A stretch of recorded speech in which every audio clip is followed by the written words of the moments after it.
మంది మేము బక్సింగ్ గారి కోవర్కర్స్ అంటారు. బక్వాస్, ఇది అబద్ధం.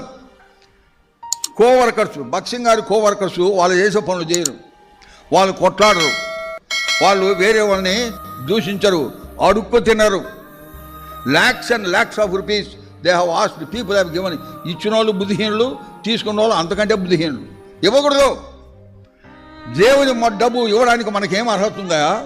ఇది ఎట్లుందంటే తెలుగులో ఒక సామెత ఉంది, అత్త సొమ్ముడు అల్లుడు దానం చేసినట్టు.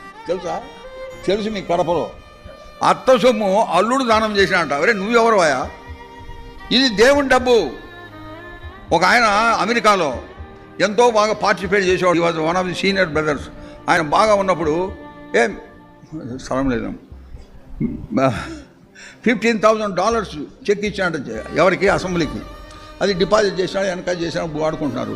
ఆయన ఒకప్పుడు వీళ్ళతో డిఫర్ అయిపోయి అసెంబ్లీ వెళ్ళిపోయి ఆయన లెటర్ రాసినాడు, నేను $15,000 ఇచ్చినది నాకు వాపస్ ఇవ్వండి అని.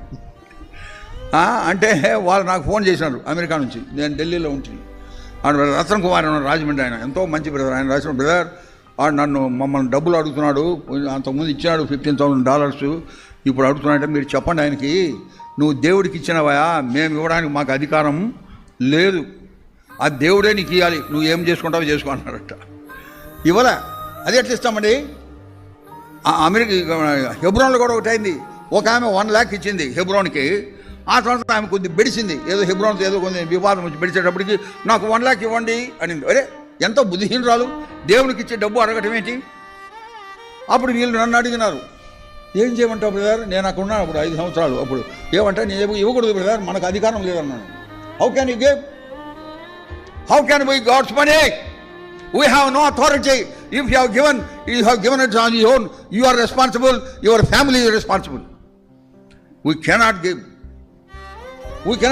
We are not here to please people. అందుకని ప్లీజ్ చేయడానికి ఇంకొకటి, నరులపైన మనుషులపైన ఆధారపడినప్పుడు ఇట్లా చేస్తాం. అర్థమైందండి? ఉమ్ము ఇవ్వకపోతే వాళ్ళు ఏం చేస్తారో. అరే ఎందుకు ఆయనకి భయం? సేవకు పిలిచింది ఎవరు?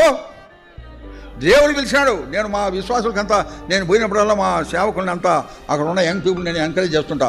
మనల్ని పిలిచింది ఎవరండి? దేవుడు.